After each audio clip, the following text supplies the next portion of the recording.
Ruben Amorim would much prefer to play wingers as wingbacks or converted wingers as pseudo wingbacks because he wants them to get up there. So Patrick Dorgu is closing in on a move to Old Trafford, and we're assessing his role in a Ruben Amorim team, as well as additional topics for Manchester United fans in the January window. We're also looking at Antony's move to Spain and the future of Alejandro, Garnacho and Marcus Rashford, alongside Rangers and the small matter of an upcoming trip to London. That and much more on your Theatre of Red.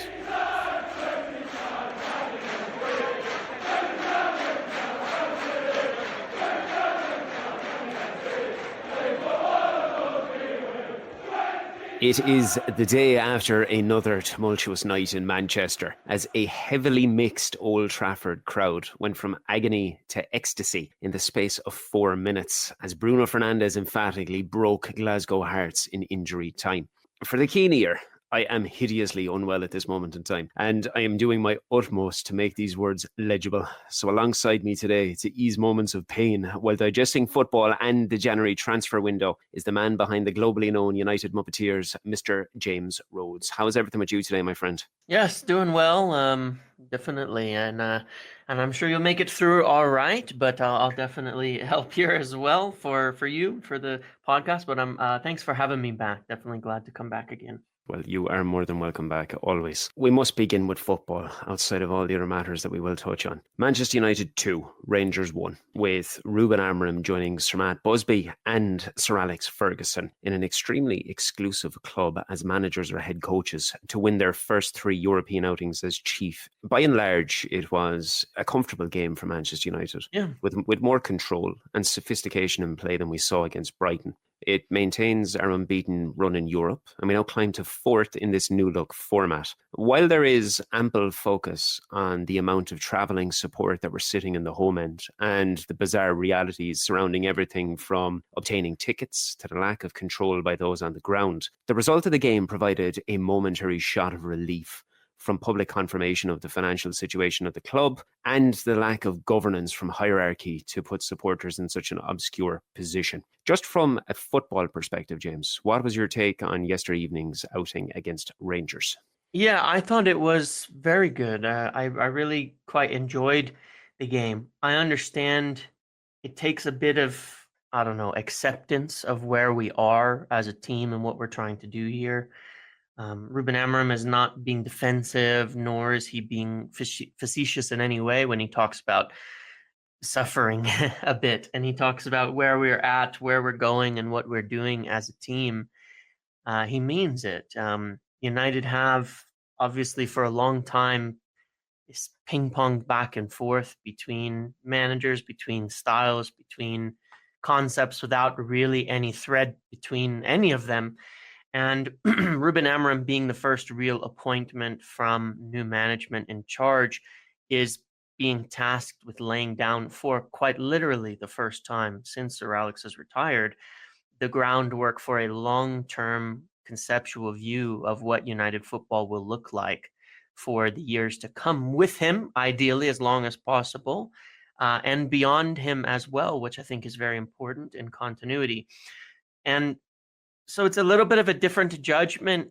It's not about, he wasn't brought in to bring a manager bounce, a temporary reprieve, to win a couple of games and bring us out of the doldrums, but of course to lay in the groundwork for a style and a real way of playing to move forward, something that gives us cohesion in the team, in the squad, in the way that we sign players, in everything, so that we are not so wasteful moving forward. So I'm really encouraged when I see games that contain that style. And that's what I thought we saw against Rangers very strongly. A very controlled game, 68% possession, I believe it was. Very, very high possession, territorial dominance, heavily contained within their half, within their final third. Obviously, the growing pains, the difficulties in breaking teams down, a thing that we have not spent that much time focusing on over the last many years in terms of having that possession and dealing with it and not simply playing in transition or playing on the break. We still created a fairly significant number of chances, probably 3 or 4 goals would have been a good measure of the game, would have been a realistic outcome as well, given that you also have to factor in the referees once again marking off United for, I have no idea why at the end of it, for what accounts for, two-hand touch type of football.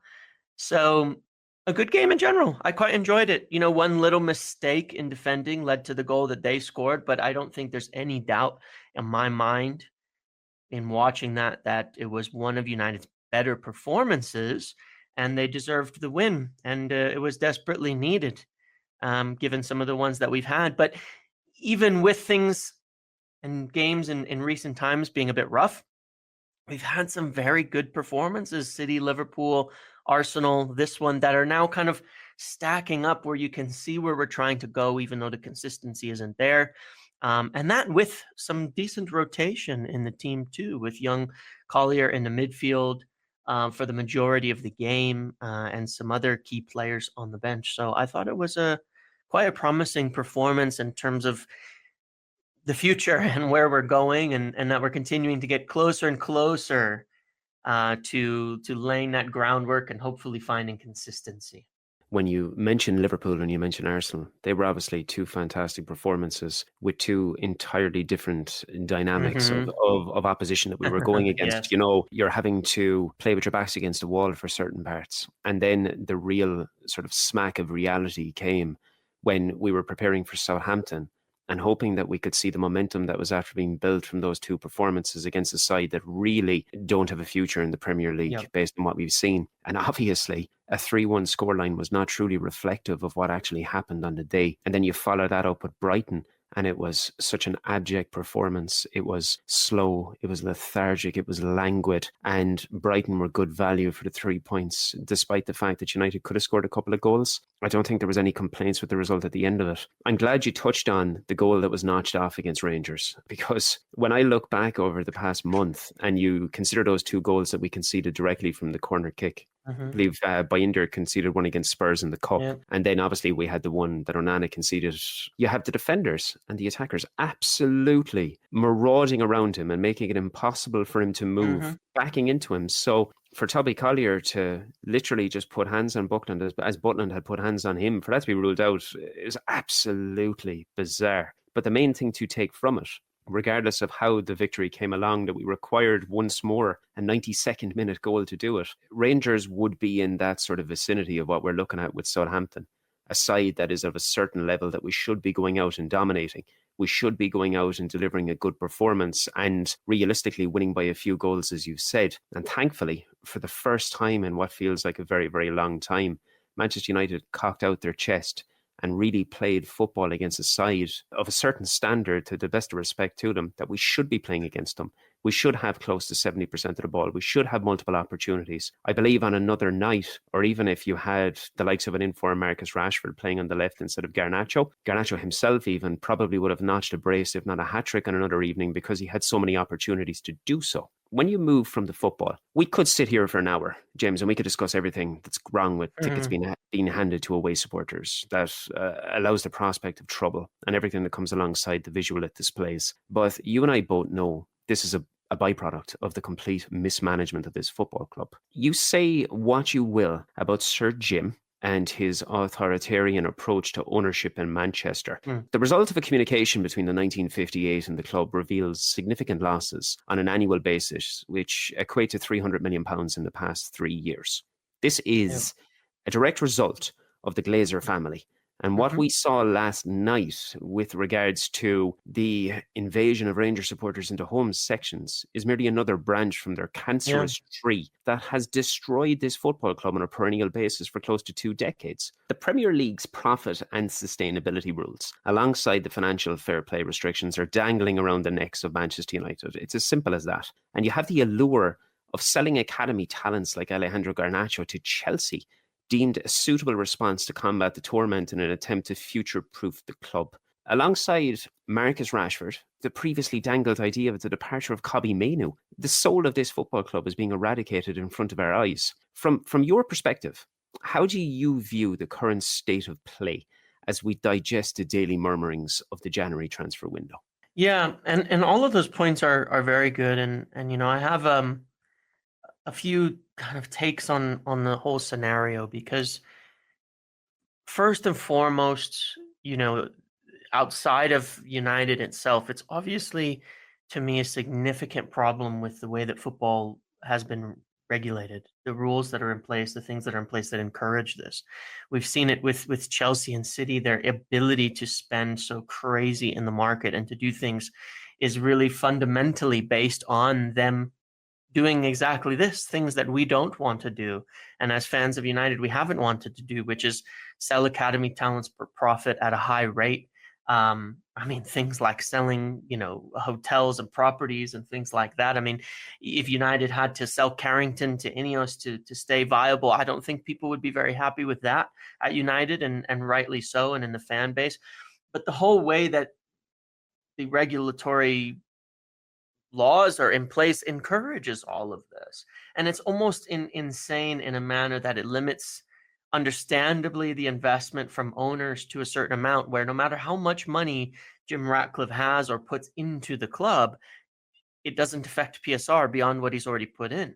This limit of 100 million or 90 million, I think that it can increase your basis. You put more in than that, it doesn't do anything. You can't spend more. But at the same time, every cent that has been taken out for dividends, every cent that has been taken out to pay for interest on the debt loaded up by the owners, by the previous, well, still current, but previous controlling party in the Glazers, does count against your financial bearing and against profit and sustainability. So there's understanding behind this, but it is a system that unfortunately puts United in potentially the worst possible situation, given what the Glazers have done to the club, and makes it almost impossible for anyone to compete at the highest level without operating in a similar manner to Chelsea and City, on the basis of selling academy talents, raising profit from sales where you are not already paying or amortizing a fee on them, and similar means. And it's kind of a shame, and it's, as you touched on, and as I completely agree with, it is all 100% symptomatic and just a consequence of the last 15 to 20 years of mismanagement, largely during Sir Alex's time, covered up by just how successful he was. But there's a lot more money in the league now. There's a lot more competitiveness in the league now. There's a lot more owners who are pushing money into their clubs these days that make it harder and harder to get away with these huge faults. And the PSR rules, as they are now, simply encourage this. So United also have to be realistic about the situation and say, we are going to have to do things in every facet that we don't want to necessarily, if it's there, in order to build and continue to move forward, because there's really no other option. There's no other route. There's nothing ownership can do, if essentially, short of buying the Glazers out completely and paying off the debt, which they have to be willing to do, and they're not at the moment, to resolve this. And that's what leads us into the transfer window, where right now, Antony going on loan to Betis with maybe 1.5 million being saved on his wages is vital, crucial, and necessary to United being able to make an offer for and bring in a left wing back, likely in the name of Patrick Dorgu, that they wouldn't be able to afford or pay for otherwise, without potentially breaching the financial rules and incurring penalties, fines, and even points deductions. And if they want to do any further significant spending, if they want to rebuild, as you touched on, if it was Rashford in form, or perhaps a new signing that was a more prolific goal scorer instead of Garnacho in that position the other night, it becomes a 5-1 comfortable win for United. That's a missing element. But if they want that, they can't do it without actually selling somebody for profit, just financially. And that's really where they are. Do they want to sell Garnacho? Do they want to sell Mainu? Absolutely not. And I'm quite confident in stating that Mainu will be going nowhere and will sign on a new contract, albeit it will be on lower wages than the contracts we were handing out 2 or 3 years ago, which is another aspect of the problem. But if a big offer comes in these final days for Alejandro Garnacho and he has the interest in joining, which is a factor that also has to be considered in this, where blame can't really be put on the owners, is the door is really opened primarily by his interest in potentially pursuing other options and his agent bringing offers to the table to that effect.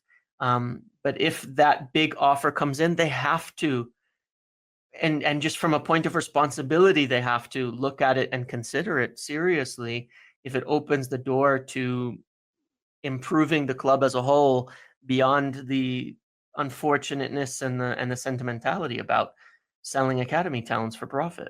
We've seen over the past 15, 20 years, as you said, there's never really been proper forecasting and long-term thinking. We have a bunch of individuals that didn't really curate proper business plans when they were making moves for individuals that were maybe far past it and overpaying over the odds for these guys. When you mention Kobbie Mainoo, that is something that we actually covered in the last month ourselves. We've been categorically told that barring travesty, Kobbie Mainoo will be signing on. As you said, it will be less than he had verbally agreed during the summer. But there's the line given to us that barring travesty, all hierarchy are looking towards a fruitful relationship and moving forward with him.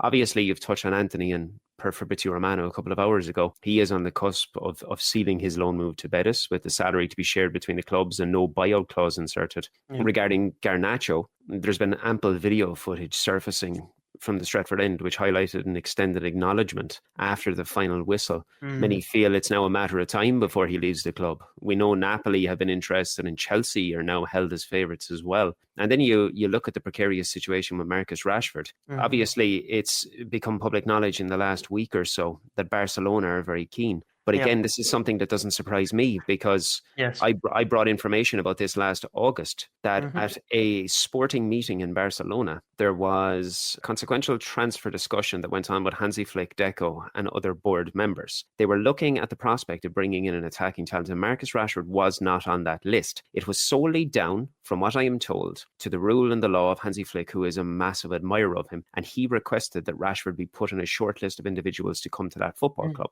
And this is because I spent ample years working with Breaking the Lines, dedicating long-term coverage to continental football, and I had a passage for about 30 days where I worked with Barcelona in curating a feature piece for them. As a result of such, I have collected many individuals that work closely with Barcelona and have ties within the Premier League, and this is something that has been categorically confirmed to me. Hansi Flick wants Marcus Rashford at Barcelona, but the whole financial edge of what you're looking at is deemed at the biggest issue there on both sides of the club. When you consider Antony, Garnacho and Rashford, I may be unwell at the moment, James, but that's three wide players who could potentially depart. And this squad is absolutely paper thin in attack.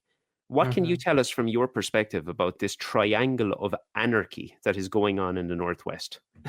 It's a bit painful, isn't it? The forward line for United has been, at best, a revolving door over the last 5 years. Cavani came in a couple years, out the door. We've had a lot of short-term signings like Zlatan and Cavani and players like that. Lukaku came in on big money, lasted a couple years. Jose got sacked and he was out the door. Sancho came in, lasted about a year before things fell apart. Ronaldo came in, lasted a year before things fell apart. It's been a mess in the forward line, hasn't it? Because when you look at the totals, we've probably signed more there than anywhere else, and yet continue to be short. The issues, of course, with Marcus Rashford and the club exist and predate Ruben Amorim by a large margin. There was obviously some things put out there, presumably from his side in recent days, that he has no issue with Amorim and he's available. There are complications to that whole factor that are maybe not worth getting into it at this point in time, but regardless, it's just been an area of such significant underperformance and such significant overspending that it has never really settled, and I think has become the biggest maybe consequence of the chop and change way that United have built their team over the last 5 to 10 years. And a lot of it comes down to personal things as well. You know, Rashford is, again, there are problems there that it's not totally on him 100%, but problems between him and the club that lead to the current situation. Garnacho, I have a little bit of trouble saying this because I know it's a sensitive topic for a lot of people, and there's a lot of sentimentality attached to it. But he has not been here since he was a young player, right? He joined for a couple years in the academy, and he's had eyes on potentially leaving at different points over the years. So there's that aspect of it that comes to his side, and then Antony is just a signing, as we know, that hasn't worked out, but it does leave United very short, and it's why presumably Ruben Amorim would really prefer not to lose Garnacho at this stage of the window, because you would need a replacement. And even with the money that comes in from a potential sale of Garnacho to somewhere like Chelsea, you'd have the ability to buy, but it's very difficult to convince most clubs to sell a very good, proven goal scorer in the final 5 days of the January window. That could be key for them. It might, you look at Wolves and you look at someone like Cunha, he might be key for keeping them out of relegation. So why would they want to sell him for anything less than an unbelievable, absurd amount of money in January? That could be an issue. And so United, in the eventuality that Garnacho is sold, have a couple of plans here, which is one, in hopes that they could bring forward a name that they would likely want to pursue in summer, because we know we need at least 2 forwards between January and summer, regardless of what happens. See if they can bring something forward. This might be in the vein of something like Cunha or Mbeumo at Brentford. It might be in the vein of a striker, someone like Samuel Aghawa at Porto, who scored a couple goals against us, or Victor Osimhen, though a deal for him seems rather difficult at this stage. And they're also strikers, where we already have a couple, and we are lacking in those wide areas, but that's another future problem to be solved. And so they have a couple of plans. Can they bring that forward, or do they go for a younger player that may, in the short term, leave them not stronger from having sold Garnacho, but does still allow for significant spending in the summer? And this is where there are names that have been brought forward, like Tyler Dibbling, where there's names like Nene Dorgu have been brought forward, perhaps an old player from Ruben Amorim's club who is a bit of a wing back, but could be as well considered a forward, similar to Ahmad, which would be Kenda over there. So there are options. It just, the timing is very difficult in January, but it's also on the balance of what they have to consider, which is, if we're going to make some sales and move players on, and we have these financial difficulties, are we better off getting the guaranteed money in that allows us to spend, even if we can't spend it all now and it leaves us a little weaker, to be able to fully build what we want and get what we want in summer? And that's a tough question to debate, and part of the still ongoing internal debate at this point in time over the whole Garnacho situation. The whole thing with it has an eerie feeling of Jose Mourinho, not necessarily the financial trouble that's there, but when Mourinho famously disregarded the domestic campaign and put all of his eggs in the Europa League, focusing on the financial gain that would occur from obviously transitioning to Champions League football the following year. If United behind the scenes can look at this and say, we need X amount of points to assure that we are going to maintain our position within the league, which I know is an absolutely hideous thing to be saying in 2025, but that you can do this, we can offload X, Y, and Z to generate X amount of money. And we have then got this potential war chest in the summer, not only from the money that we will make from incomings, but also the windfall from qualifying from the Champions League, because call a spade, domestic performances and results have not been good enough. However, on the continent, this is not going up against Real Madrid, Bayern Munich, Barcelona. Yes. This is the second tier of European football, and this squad is more than capable of winning it. When you're looking at the format of that table right now, and you've got Lazio as the side that are currently occupying the first position, Manchester United are more than capable of beating Lazio. And I refuse to accept anything other than that. I agree with you, yes. I want to say there as well, just keeping on the topic of players and ins and outs, you've mentioned Patrick Dorgu. Despite what Sky Sports have decided to do in inserting doubt into the minds of many with an underwhelming ranking chart, which didn't paint the youngster in any sort of an illuminating light whatsoever. Those of us who study and work on the continental game are all too aware of this boy's talents. And Yes. make no mistake, he has a very unique skill set that cannot be replicated in this United squad. He's featured everywhere from left and right back to left and right wing for Lecce. I wrote an extensive report during the week which highlights his attributes over the past year. But because he has spent time in such a multitude of positions, it's difficult to truly nail down statistics that really tailor him into a specific role. However, one thing that I did look at, and when you focus on this season and the attacking actions of players that are aged 22 and younger in an attacking fullback role, he tops the list by some way, ahead of second place Giovanni Quenda at Sporting. Now, I find this fascinating because Quenda is a player that Amram obviously wants to bring to the Northwest as well. He's a former winger that was morphed into an attacking fullback. And within that, for anyone listening who may be uncertain about the club's 30 million euro plus approach, there is a definitive thought process behind the acquisition of this young player. You know him well, James. What are your thoughts on Dorgu? And do you see this transfer getting done in January in the coming days? I think we will. I do. I think that when United move into the position that they're in with direct person-to-person talks, they're making offers, it's very rare at this stage that they do not pull off a deal, especially when it's within a few million euros. And especially when you're talking about a player from a club where presently they're on very low wages and they'll be coming in on wages that are extremely affordable. It certainly makes United feel good, given all the financials that we've discussed, to be signing potentially a key player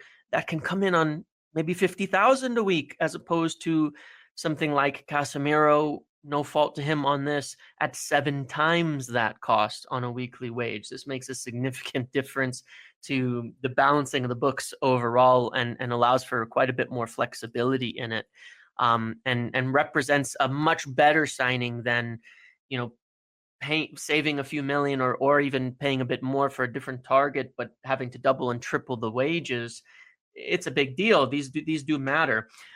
So I do think they will get it done, and I do think as well it fits very perfectly into what they want and where they're intending to go moving forward. It is not a signing on a whim. One of the things that I'd like to highlight on this, which actually also applies to Diego Leon, the young Paraguayan left back or left wing back that they have signed but not officially announced, who will be coming back in summer, very young player as well, is the physical profiling of a player. One of the reasons Patrick Dorgu is able to do that, play in all these different positions, is because of the physical traits that he has. He's got good size, great pace, power, strength, and a major deficiency in the United squad that have been highlighted by incoming management. And it's not that other people hadn't seen this over the years. It was just really never corrected or made a focus of, is to raise that physical flooring of the squad, where you have players who are able to compete as athletes everywhere. Something when you look at Liverpool, you can see in an instant. Something where you look at Arsenal these days, you can see in an instant that they brought in athletes, players who could win the physical battles time and time and time again, and never looked second best, slow, or anything like that in any game that they played in. And that is something that will be huge in signing players like Patrick Dorgu, where they bring that athletic profile, which I will say, as an American, is a concept we've used in our sports for some time, that I think is starting to catch on. In other leagues, places like the NBA, they almost exclusively draft young players on athleticism and physical tools, and they worry about developing the rest of it as they go. But when they're coming straight out of college, they're looking at them, or university, they're looking at them based on their athletic tools, their physical profile more than anything, and it tends to work quite well as a means of looking at young players. So I think that's important. But he is a very talented player who fits into a few positions. But as we've seen, Ruben Amorim would much prefer, there's been a lot of dialogue on this, but Ruben Amorim would much prefer to play wingers as wingbacks or converted wingers as pseudo wingbacks than he would to play defenders, because he wants them to get up there. He wants their natural instinct to be to attack, to get up and down the pitch very quickly. And so this is definitely not a thoughtless signing, but also one where we have absolutely no options here with Luke Shaw. Unfortunately, as a wonderful player as he is, we all know cannot stay healthy, and the club have not been counting on him being healthy since the start of the season. Tyrell Malacia has been out 18 months before coming back, and it's pretty clear to see as well that physically he's just probably not going to be back to top level in any time soon, if ever, following such a long layoff and such an issue with his knee that he has had. So it's a huge focus and potentially can be transformative just on profile alone to bring in a player like this with the right foot in terms of being a left-footed player on that left side and able to do a number of positions. But it also, given that he can play as a forward and has many times, nearly half his minutes, I believe, this season, it potentially eases the burden in a few areas, as we were talking about forward depth as well, where in certain matchups you can move players around as much as you want, and I think Ruben Amorim really values that flexibility. But he's certainly very unique, and when you look at the cost, also definitely have to factor those wages in making the comparison to other potential signings. 30-40 million for another player where you're paying 3 times the wages is actually really significant in terms of the overall package price and what makes a deal a good deal. Especially with Amorim using versatility within his squad, because one of the things that I navigated while looking at what he had done at Sporting, he does like to keep a smaller squad. He tries to aim for having maybe 2 players max per position and having a sense of versatility in certain options where guys can fill in and they can provide a role or supply a role in a specific dynamic in any particular game. One thing that I want to ask you is, obviously goals have been hard to come by in recent weeks. And this has obviously led to a barrage of scrutiny on the shoulders of Rasmus Højlund and previously on Joshua Zirkzee. Personally, having covered Josh at Bologna, he's never going to produce the type of goals required to leave a Manchester line. But his hold-up play and his interchange between the front line could work magnificently alongside Bruno and a striker ahead of them. I've said for some time that I would love to see a trio of Bruno, Zirkzee and Højlund working together, because I feel that within the current squad and the options that we have, that is how you get the best from a clearly clinical frontman in Rasmus Højlund. When we look at it as a whole, and given the potential exodus of attacking names in the squad, what have you heard from your end regarding forward acquisitions? Is it as simplistic a link of Victor Gyökeres the most likely outcome in the summer? Good question, and I actually quite agree with you, that point on Zirkzee and Højlund, along with Bruno, because I think that as a striker or in that front line, it's really obvious that Zirkzee makes us a better team, even if individually, and gives us better control, as we saw the other evening with his hold-up play, with his link-up, with his movement. But he's not going to be the clinical box striker, ball falls to him, shoot, score type of player in volume and score the kind of goals Rasmus Højlund will likely score, who doesn't provide the same control and all of that Zirkzee provides. So I actually agree with you in that setup. Having Ahmad at wing back, Dorgu at left wing back in that front three potentially could be our best, forward line moving forward. So I'd hope to see that. But in terms of them coming in, I don't think it's nearly as clear cut as it may seem on bringing in Amorim's former striker to United. In one sense, because he's going to be very probably in demand, a lot of competition for him. He's had an experience in England in the past. Not saying it was poor, but it was tricky, maybe. I think he was decent, but not lighting it up like he is at Sporting now. There are other targets. I know that United don't want to fall into the same potential trap of just signing former players. I think they're going to make an effort to avoid that. There are obviously former players that are naturally of interest. There's players like Gonzalo Inacio as a left center back that they've been watching for like 3 years now that maybe they could turn to in summer. There's players like Kenda that everybody's looking at. Gyökeres might fall into that category too, but they certainly have other striker targets that they've been looking at as well. That could potentially provide maybe a more complete balance between them. Players such as Victor Osimhen, where 2-3 years ago when they were looking at strikers, I think 2 years ago when they brought in Rasmus Højlund, Osimhen and Harry Kane were really their top two targets at that time, but they were not able to put together the finances to bring them in. They could look to a deal there. Certainly would be one that I would keep an eye on, given he will depart. Of course, Napoli being currently just on loan and having a failed move towards the end of the window to Chelsea, I believe, and maybe even a couple other places. That would be one to keep an eye on in summer. A very complete striker, I still think is a top player, and will get a move to a more mainstream club come this summer. In Portugal as well, there's Samu Aghawa, used to have a different last name that he changed recently, but for Porto, who scored a few goals against us. Young, he played for Atletico before. He's developed really well. Again, big, physical, strong player who brings a lot to the table, and is rounding his game out. These are some options. There's more in there. We've in the past been linked to, and have definitely put an effort into, Benjamin Šeško. However, I would say at this point in time, I have some doubts we would revive a move for him, because as opposed to, say, Osimhen, Gyökeres, even Aghawa, he's much less established as a consistent, prolific goal scorer, and we already have a couple of project strikers in there. There's Liam Delap, who's performing at Ipswich, but it's going to be hard for United to there's a City have certain clauses in there, though of course they've just agreed an absolute unbelievable contract with Erling Haaland, so maybe they won't be going for a striker anytime soon. And there may be other names out there, but I don't think it's clear on Gyökeres, and there's for sure going to be other interest in him.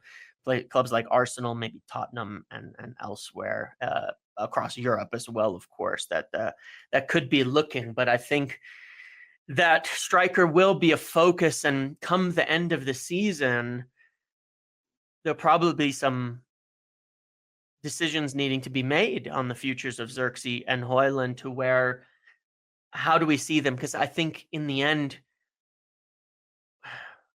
one will have to have established themselves as a very clear starter, or potentially one will make way at some point, just given the needs that United will have to bring in a top striker and not really have the space for two in terms of rotation. They'll have to decide which one they'd like to keep more.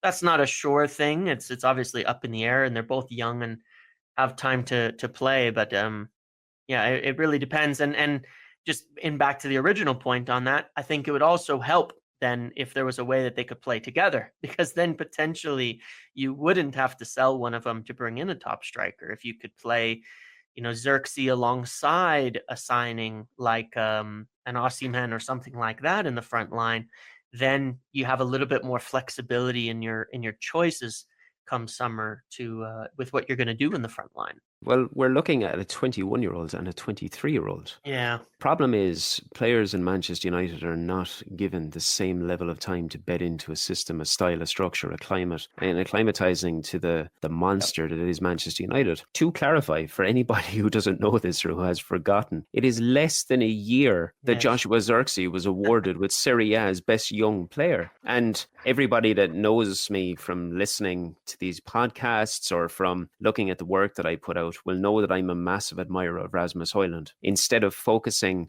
on, we'll say, negatives and the cons, I focus on the fact that he was signed as a 20-year-old striker, was literally folded into the front line of the most troubled attack in England without any real credible experience behind him, and without the support of a real proper out-and-out striker like your Harry Kane. In no world should Rasmus Højlund have been tasked with saving Manchester United at the age that he was at. But despite all of this, and it's something that I will constantly beat a drum about, he's got 12 European goals for Manchester United since last season. And he broke the record for the youngest goal scorer in the Premier League to notch in 6 straight games. There's a real proper clinical striker in there. And I do have hopes of what I said originally, what you've agreed with, that we can see Bruno, Xerxes and Højlund working as a trio, because I genuinely believe that could really complement his arsenal and give him more opportunities to find the back of the net. Lastly, the small matter of a trip to Craven Cottage awaits us on Sunday. Ample Manchester United supporters are obviously going to be expected to fill the home end of the ground on the day. And 3 places and 7 points separate the sides. The wounds of that humbling defeat to Brighton still ringing in the ears of the squad.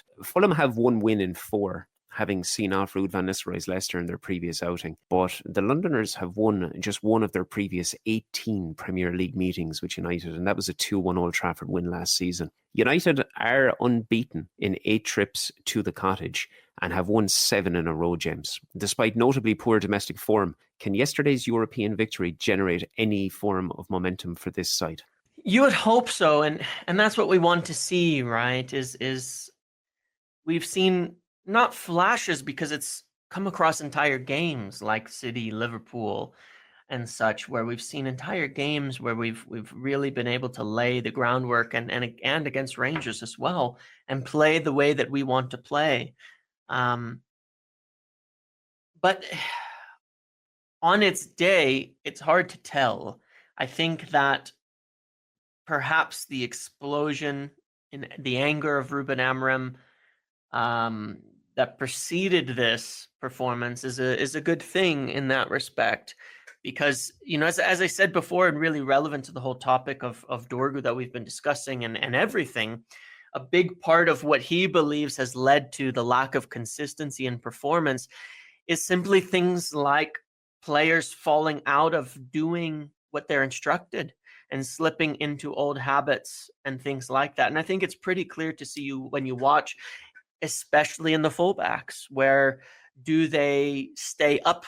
Do they stay high? Do they stay in their shape, or do they quickly retreat into that back 5 and put United under pressure, or allow runners beyond them and things like that, which we saw against Brighton, which was part of that opening goal, but was a huge thing against Rangers. If you look at where United were positioned in that game, that both Ahmad and Dalot, to his credit, despite his struggles in that position, stayed extremely high up the pitch in comparison to where they were against Brighton.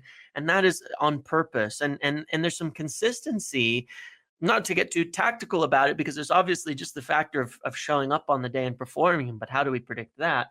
There is certainly a thread between the games we performed well and the positioning of the fullbacks to be brave. Amorim has talked about to be brave. And part of that is to not slip back and want to run backwards into defense too quickly, too early, too easily, and put United essentially under duress by becoming a back 5 team when it's intended to be not that. So my hopes is that, you know, whether they have the fear of God or the fear of Amorim in them, that they will listen to what he wants and be able to maintain that through the game. And I think if we do so, there is still enough talent in this team and enough good players in this team to compete against anyone, as we saw against the league leaders, and as we saw against Arsenal, and as we saw against City. So I have some hope for this. I think we're still always going to have these peaks and valleys, the roller coasters, you know, as Amorim had put it. But hopefully, as we continue to go through the season, we can string a few more good games together before the off game, and eventually have little to no off games, and keep reducing the variables game to game. And so I have some hope with this one. Because the Rangers' performance was a really disciplined one for my money.